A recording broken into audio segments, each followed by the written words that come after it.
Hey, squad. I have a video idea. Kind of. I remembered this horror story from when I was younger, from the podcast No Sleep, and I had heard it when I was a lot younger, and it always stuck with me, and I listened to it whenever I was very young, and then I listened to it again in my my sophomore year of high school. And I remember it still freaking me out. And so I decided to read it for you here in the dark in my room at 11 o'clock at night to see if it is still up to my standards, because my standards for horror have gone up since then. And I figured, why not bring you along with it? Maybe you know this story too. We'll see. I was originally going to film this actually in the back of my car, just bring a lamp with me into the back of my car and just film. But I stuck my head outside and it was so hot. I said, no, we're not doing that. We're not doing that. So you're just gonna have to suck it up, and we're gonna have to read it in my virginity corner instead. So anyway, if this story freaks me out, then after this, I'm going to be watching a few Instagram reels to get my mind off of it. Let's start, shall we? I kind of want to get comfortable. Hold on. Okay, let's begin. Our weird slumber party. Okay? I didn't bring any snacks because your girl hasn't gone grocery shopping, and I'm unemployed, so I can't really go indulge in stuff like that right now. Anyway, let's start. The Thing in the Fields by Snake973. Posted 14 years ago. That is insane. Alright, let us begin. When I was young, I lived on a farm in rural Oregon with my parents. I was the only child. We weren't a big commercial farm, just a family type thing. We had 5 cows, 3 horses, a small herd of goats, 2 dogs, and 1 chicken coop. We also had some Indian runner ducks we kept mostly as pets. We didn't really make any money off the place, just enough to sustain the animals and a little extra for ourselves. Money enough to take a decent vacation every couple of years. Dad had his other job in town, an insurance agent. He was the only one around, really. The town wasn't more than about 1,500 people. Mom gave horse riding lessons as well. We weren't rich, but we were comfortable. It was really an easy life, or at least it could have been a lot worse. I went to school, Dad went to work, Mom took care of the animals, and then we all had dinner together every night. And I would go to bed while Mom and Dad had a beer or two and watch the news. Sometimes at night, I would hear things outside. Mostly just normal stuff. The cows or horses would get spooked by a coyote or something. Or I would hear the dogs chasing a rabbit, barking their heads off. Every once in a great while, we would find a chicken dead. Dad would always tell me about it, but never let me see the body, although I asked frequently. He would keep Mom and I inside until he had gone out, whatever he did with the body, throw sawdust over any blood, and then life would go on as normal. I assumed it was foxes, as I had seen a couple of them out in the pasture over the years, slinking around back and forth through the grass. The summer when I was 10 years old, I remember helping Mom change the bedding in the horse stalls, when we heard a huge racket going on outside. Jesus. My stutter's starting. If you've never heard the sounds of a horse in pain, you don't want to. Trust me. It sounds almost like a person screaming. Well, that's what we heard. And one of our horses, the Palomino, came running into the barn with a wound on its left thigh. 4 long marks, like claw marks, ran across its body for about a foot. It had blood running down its leg and was limping. I was so scared by the sight of that much blood that Mom locked the horse in a stall and made me go inside with one of the dogs.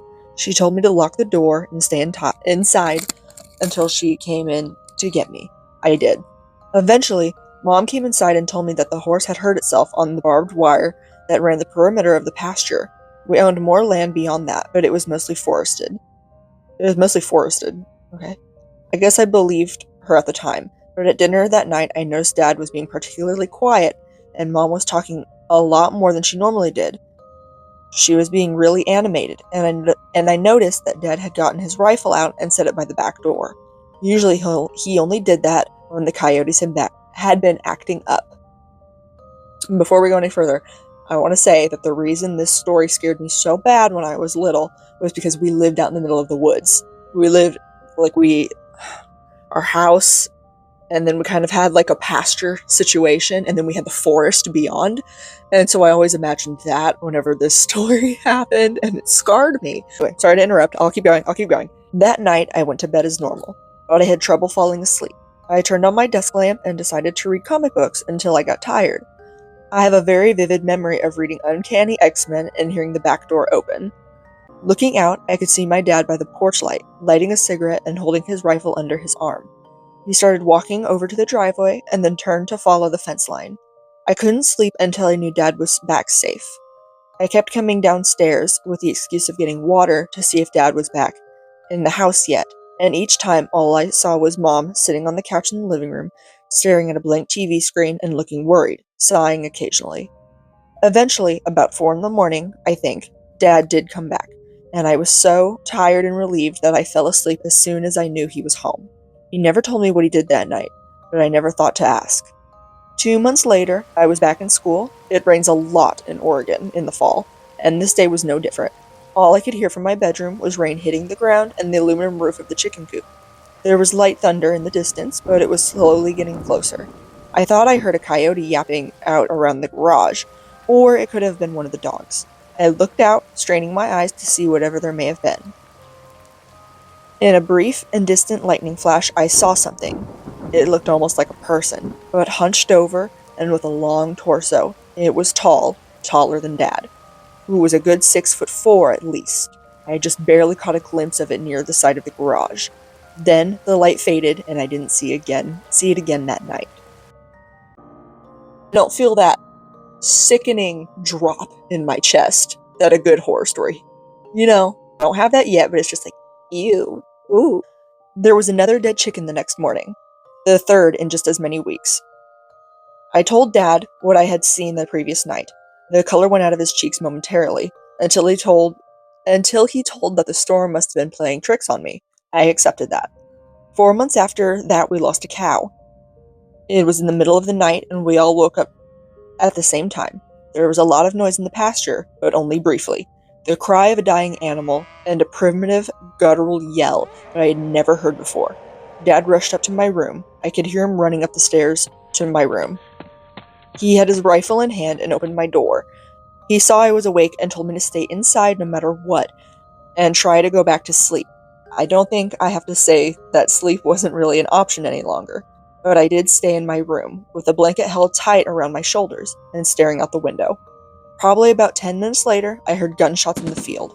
I don't know what he was shooting at, whether it was whatever had attacked the cow or the cow itself, trying to put the animal out of its misery. Dad rarely, if ever, talked about that night.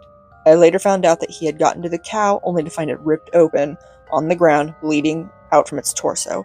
The shots I heard were him shooting the cow in the head. It kept going like that for years. A chicken or a duck here and there, something bigger only very rarely. It sounds absurd, but I almost came to think of it as commonplace. I only ever caught glimpses of the thing until what comes next. It terrifies me. It happened in the middle of the day, over the course of a long weekend when my parents had gone to Seattle to see my uncle, who was ill. It was on a Saturday afternoon. I was 17 years old. I was out in the barn putting out food for the horses and the dogs. The horses were running around out in the pasture, and the dogs were asleep in the corner of one of the horse stalls. I heard something rustling in the tall grass outside in the pasture. The dogs looked around a little bit, but didn't seem to mind. I assumed it was just one of the horses waiting for me to leave so they could eat. I kept going about what I was doing, and in several minutes, I thought I heard breathing. I turned to look, and it was standing in the door, tall as hell, even hunched over. The sun was streaming in behind it, lighting up all the dust in the air around it like some kind of sickly halo. It was looking at me, considering me. Maybe it was trying to decide whether or not I was food. I remember swearing, turning, and running as fast as I could for the house. Not even thinking, panic causing my legs to move. It was behind me, not even breathing hard. I heard its feet hitting the ground in a constant rhythm. I got to the house, opened the door, slammed it behind me, and locked it as fast as I could. I tore through the house, locking every door and drawing the blinds on every window. I could hear it snarling outside the back door. The dogs were barking at it, but they wouldn't try to attack the thing. It was too big, and they knew it. It roared at the dogs, and they ran off, probably to hide in the pasture. This thought is horrific. Being home alone and just something like this outside, stalking around waiting for you? No. No. I'm too small and petite to take care of that on my own. I went to my parents' bedroom and got Dad's rifle. I loaded it, set up a chair in the living room facing the back door, and waited. It started prowling around the house. I could hear its feet crunching on the gravel of the driveway and the wooden planks of the back deck. It kept walking, back and forth.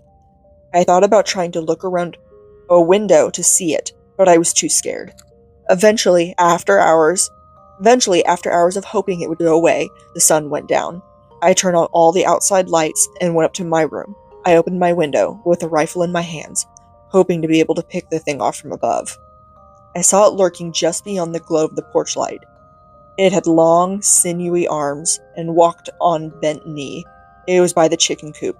Then it disappeared from view.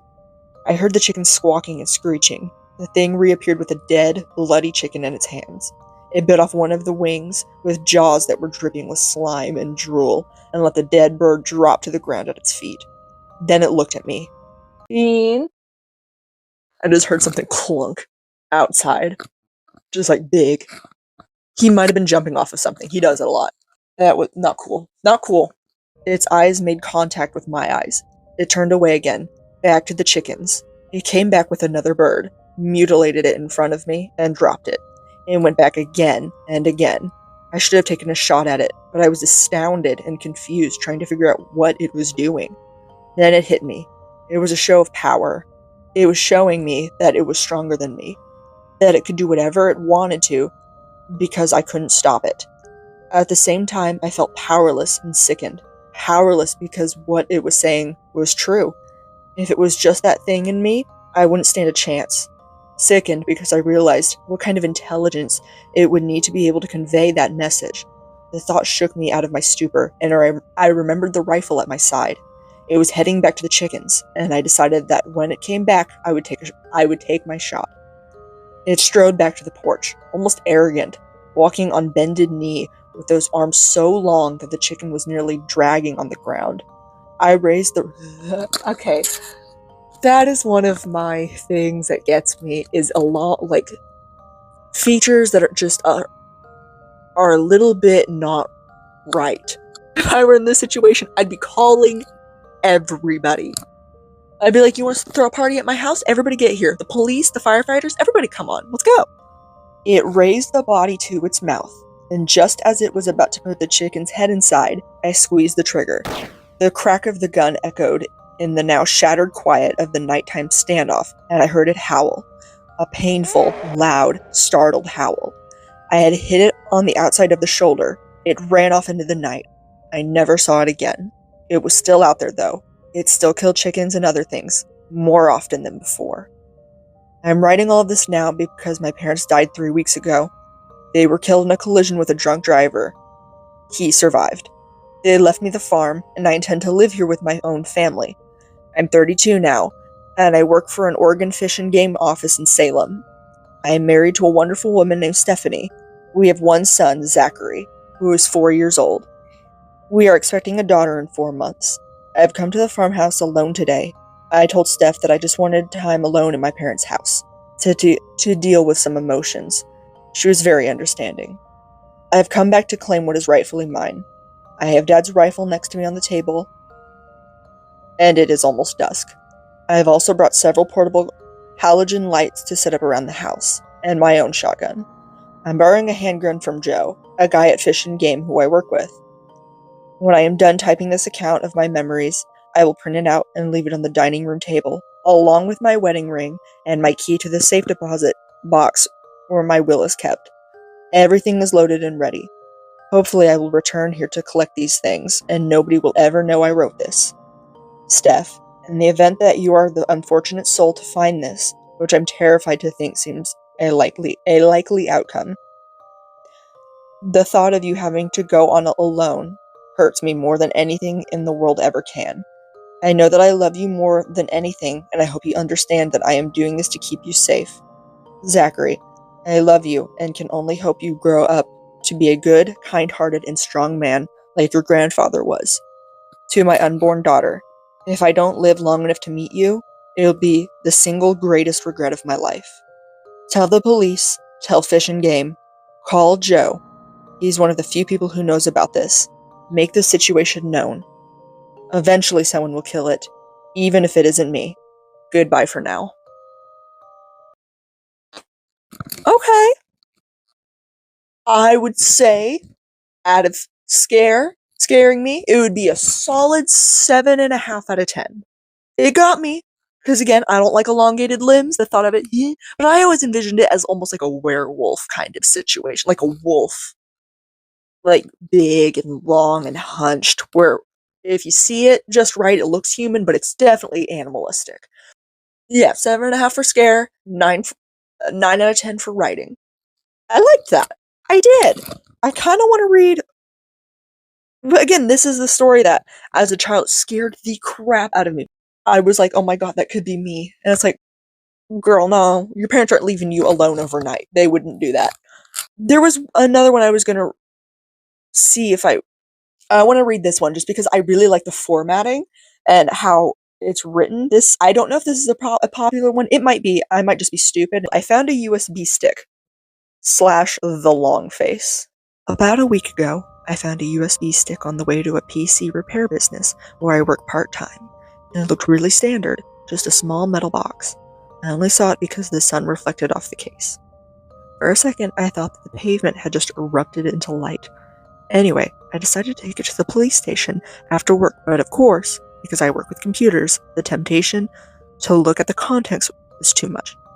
There were a few folders with incomprehensible names, and 3 others: case notes, training, and emails. There were about 100 emails, mostly unconnected, but a few were really interesting. Usually I wouldn't go snooping through such private information, and I felt such a strange urge. In the end, I kept it. I think I'm going to hand it into the police still, sometime in the future. I'm going to share with you the more interesting emails, ordered and formatted, where appropriate, for easier reading, and maybe you can help me decide what to make of it. First email. Matthew Howard. Subject, Rebecca. Hey Dan, how's it going? I know we haven't spoken lately, but it's been busy with uni, and there's some drama been going on in my family, and I've basically had no time. Sorry about that. I'm emailing because I need some advice. What's with the Hotmail account, by the way? It's about Becky, of course. You helped me out so much going through all that shit with her. I still think about her practically every day, but I've taken your advice. It's been difficult avoiding contact, but I've managed. Okay, I still have her number, even though she deleted mine, but I blocked her on Facebook, and all that other stuff. Well, until she emailed me yesterday, she needs help. It's about John, the new guy. I want to punch his head off. She seems really upset. Should I reply? Thanks, Matt. And from Dan the Man. From Dan the Man. Subject, no. Matt, no, lol. Doesn't matter why. You don't talk to a bitch until at least a year after, okay? Good luck. Dan. Next email. From Becky. 123456789. Subject, hey Matt, we need to talk. Matt, I hope life is treating you well. It's been a while, huh? Any girls in your life? Past week, I've been thinking about you a lot. I remember the moment when you said that you never wanted to speak to me again so clearly.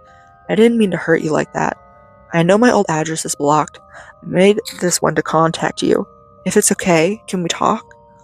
John has been acting weird, and I need some help. Well, Matt, to tell you the truth, I'm getting scared of John, and you're the last guy I've been close to other than him for a while, and I don't want to tell my friends because they might judge him. Am I becoming a stereotype? Okay, if you don't immediately want to delete this email, please keep reading and I'll explain. But if you want, continue to ignore me and I will understand. And I really will never try to contact you again. Last month, John tidied up the bathroom. Sounds stupid, I know, but he really went at it. I went in there and it was spotless. The surfaces gleamed, he put some sort of freshener down, and everything was exactly in its right place. You know how much stuff I have? We can't fit both our toothbrushes in the cup in the cupboards, so we laid them down by the sink. They were parallel to each other, completely straight, completely aligned. I was a bit freaked out. But I was also proud, you know? He just acted nonchalant, like it was nothing. Does he not normally clean? I'll be smacking it. Soon, the rest of the house is super tidy. All the books are ordered alphabetically, everything put away, the magazines on the coffee table stacked up in a square. I'm a bit weirded out, and I ask him what's up. He says that it doesn't matter. Why would he be doing so much for me? My first thought was that he was cheating on me. I have his Facebook password, so I checked. Nothing. His phone? Nothing. At the time, I was still suspicious, but not anymore. A week and a bit ago, I go into the kitchen, and he's rooting through the cutlery drawer. He's picking up pieces of cutlery, examining them, and laying some on the counter, and putting some back in the drawer. The ones on the counter are perfectly aligned. I asked him what the fuck he was doing, and he responded with, "We don't need all this cutlery, Becky. I'm going to throw these out." I said, "John, I know that's bullshit." And he got really angry, really defensive, so I left. Last night, I woke up at about 1, and John wasn't in bed. I heard him rummaging around downstairs. I snuck to the top of the stairs. Remember the coat hanger in the wall? We put a small bookcase next to it, and he was rifling through the books, taking some out. He was speaking to himself, whispering numbers and equations. And I said, "John." And he looked up. I said, "What are you doing?" And he said, "Honey, there are 75 books on this bookcase. That's 3 times 25, which is 5 times 5. It's like fives." I was shocked and said, "What, like fives?" He said, "The long face," and then started sorting books again, ignoring me.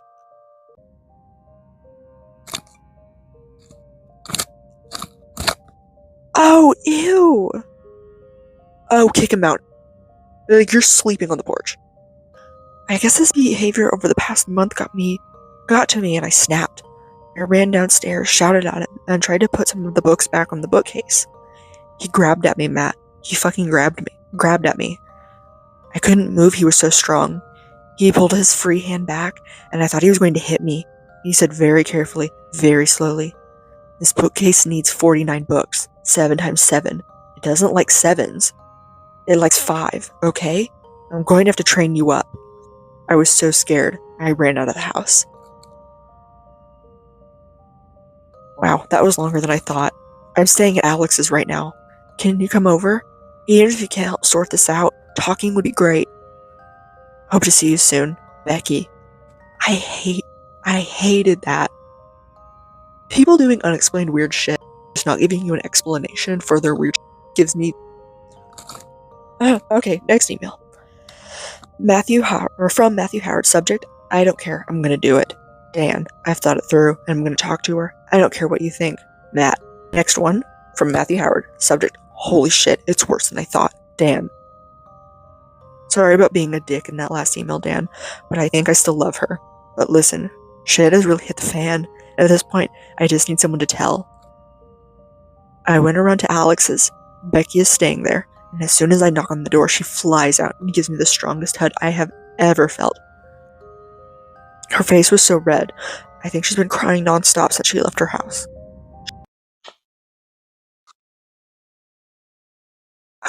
Okay, I gotta really quiet my voice down. I forgot you didn't know. John was being weird, and she felt she had to leave. So I comforted her, and got her some hot chocolate. Alex was off somewhere. She probably didn't want to deal with Becky. Once she had calmed down enough, she asked if I could escort her back to her house, and maybe confront John. I was looking forward to that, let me tell you. When we got to her house, she told me I should go in first. On the doorstep were 7 neat piles of books. I slowly pushed the door open and called out to John. There was no answer. Becky had told me before that the house was tidy, but walking in there freaked me out a little. It was like the house had no inhabitants. Had never had inhabitants. We searched around, and I kept calling for John, but he didn't respond. Every room was so fucking tidy and put together. We were both on the edge of saying, "Let's just go." And then I checked the bathroom. There was a trail of blood leading from the sink to the bath. In the bathroom was John. He was so pale, his arms slit from palm to elbow. I almost threw up and tried to stop Becky from coming in, but she did, and then she threw up. We called the police, obviously, but while we were sitting, waiting, I noticed something. John was holding a small book, and it looked like a diary. You know those moleskin things? One of those. And I took it. I don't know why. Becky didn't notice. She was pretty shaken up. Still is, of course. What should I do with the thing? I can't give it in now. Actually, when are you in town? I'd love to speak in person. Matt. From Dan the Man. Subject, meeting up. Matt. Wow, that's fucked up. I hope you're okay, man. Listen, I'm still away for like a month. 2 at the most. Don't do anything stupid, okay? I hate not talking in person, and I'm so bad at it. You'll be alright. Dan. The next email. From Matthew Howard. Subject, the diary. Dan. I read the fucking diary. I guess it was written by John, and it explains his behavior. It's not really a diary. More an encyclopedia, I guess. Apparently John believed in this entity called the Long Face. No, I hate that. I hate it. No, no. It doesn't really explain what it is, but lists loads of rules for dealing with this thing. It likes multiples of 5s and will seek them out. It hates 7s. Stuff like that. Pile things in this arrangement, etc. What a freak. Matt. From the next email. From Matt. Subject. I guess freakishness is contagious. Dan. The weirdest thing happened to me today. I was getting rid of some old DVDs. Holy shit. Holy shit. Remember Four Lions? Such a good movie. And I noticed there were 5 DVDs on one of the shelves in front of me. It made me think of the Long Face. I laughed at myself. But as I went to put the DVD I was holding into the bag, I saw a face. On the bag, I mean. The 2 clips looked like eyes, and the openings looked like the mouth. Yeah, laugh if you must. I got 2 DVDs out of the bag and put them on the shelf. The face was gone after that. I probably knocked the bag into a different position. Becky is doing fine now. She wants to move out of her old house, but the contract lasts until September, so she is going to try and find some replacement tenants. I know it's very soon, but I think I'm going to ask her out again. We should get back together. What do you think? Matt. Now I'm paranoid. What? I don't think I have anything in like intervals of 5s. So I think I'm okay. Wait. Shit, I have 5 dolls behind the camera. One of you's gotta leave. Next email. From Matt. Subject, I think I'm losing my mind. Dan. Becky said yes. I took her to that Italian place you love, and we pretended it was our first ever date. It was great. But listen, this long face stuff is freaking me out. I keep seeing it everywhere. I'll be walking along and a car will pass, and the front of it will look like a face. I keep seeing faces in the froth of my coffee, in the shape that buildings make. I'm going to make a confession to you, Dan. I started counting things. The books and DVDs first, and cutlery.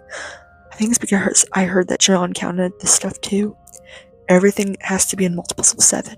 If they aren't, or even worse, if I see a multiple of 5, I see more faces, and each face I see looks angrier and angrier. As I'm typing this, I can see the speakers as eyes. The keyboard is a mouth. I know this bullshit is all in my head, but I can't help it. I'm having problems sleeping. Matt. We're gonna have to watch some Instagram reels after this. This is the next email. From Matt. Subject, it's getting worse. Dan.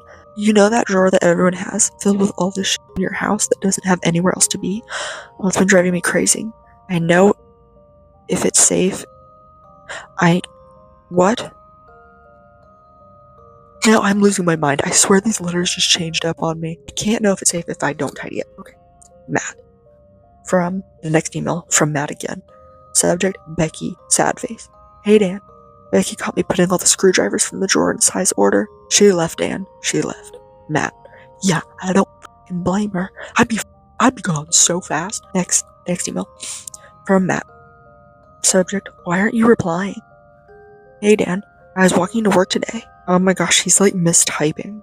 Ew. I was walking to work today. I saw a car face and I was so scared. It was coming towards me and it looked like it wanted blood. I thought it was going to swerve and hit me. And that would be it. I figured out how to stop it though. It was red, so I started counting all the red cars. When I'm counting, it seems to get confused. As I was walking to work, I was at 20. I pretend I had counted one more, but it knew. Tomorrow I'm going to do blue. Matt. Next email.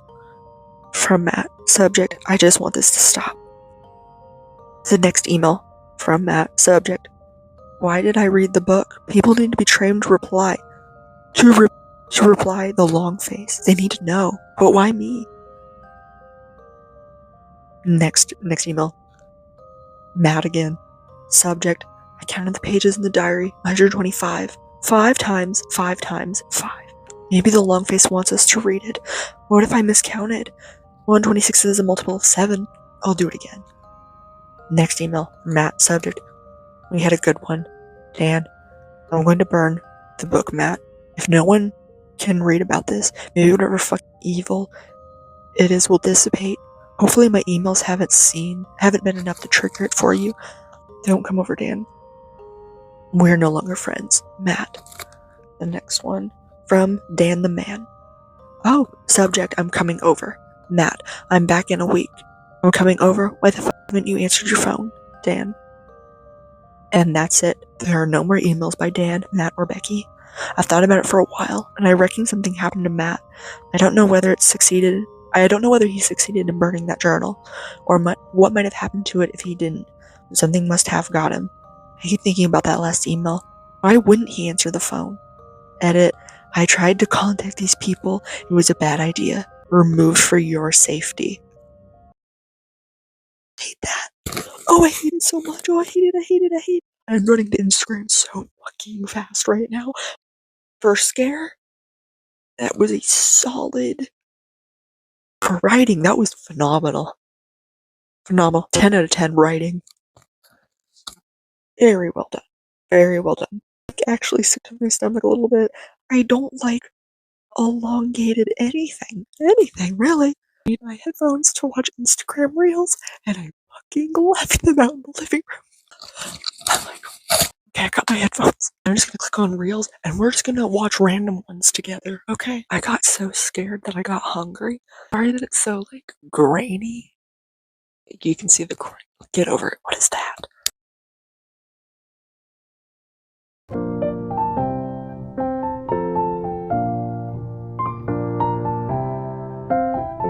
Okay. It's more the caption. It looks like it's made of pipe cleaners.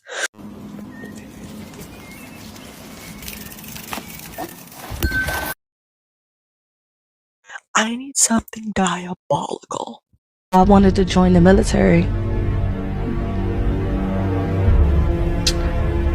but they said they would use me as a missile.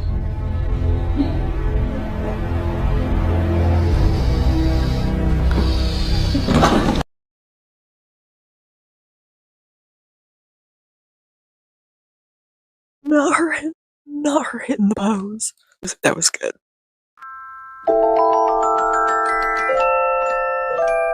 That's adorable. That is adorable. I'd like to welcome to the stage Wingus and Dingus. Who's ready to cream? Cream? Melted right in. Oh, I found gum in my pocket. I love Ethan so much. Bad kitties going the panini press? My house! My God!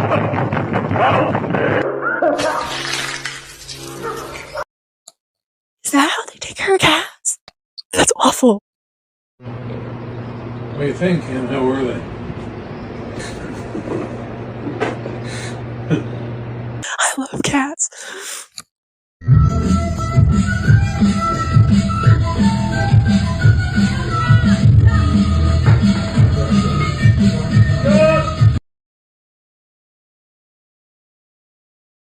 What's Trixie Mattel doing? My favorite chicken. Get no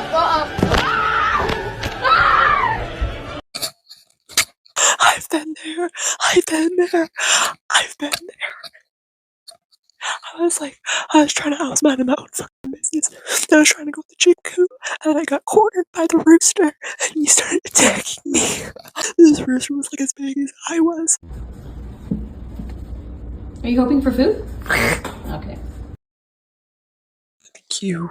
I might have accidentally gotten a duck. Don't drop it. Pull up the No!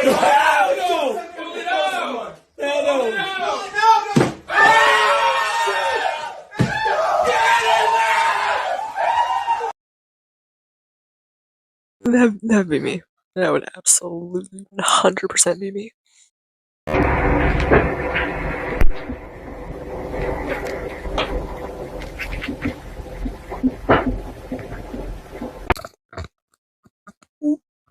What?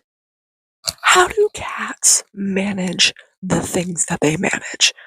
They are diabolical little creatures. Like, how did he even get in that situation?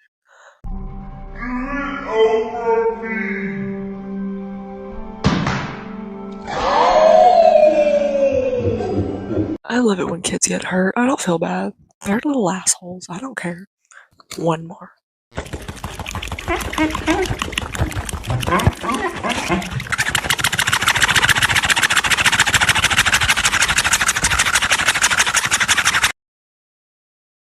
I love dogs.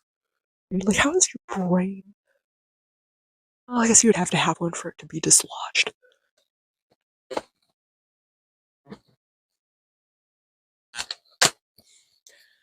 We're done with the internet for today. My heebies have been GB'd. I've laughed. I've cried a little bit. I'm hungry as frick, and there is nothing to eat. Not like I'm gonna go out there in the darkness to go find something to snack on like a little rat. Thank you for watching. If you've made it this far, if you have, thank you, thank you, thank you, thank you. That means the world to me that you made it this far. If you think this is entertaining, go check out my Instagram, TikTok, Facebook. I think that's it. Yeah, those will be linked down in the description. And always check my Etsy page if you want little like knickknacks and trinkets. Again, you don't have to. I don't think that you have to buy my stuff or pay me. I just want to entertain you more than anything. Which I hope this was entertaining for you. If you like horror, I hope that did justice. Leave a like if you like my shirt. I'm honestly probably gonna shut this all down and then continue watching Instagram Reels until I feel safe. Like, subscribe, or don't. You don't have to. Have a great night.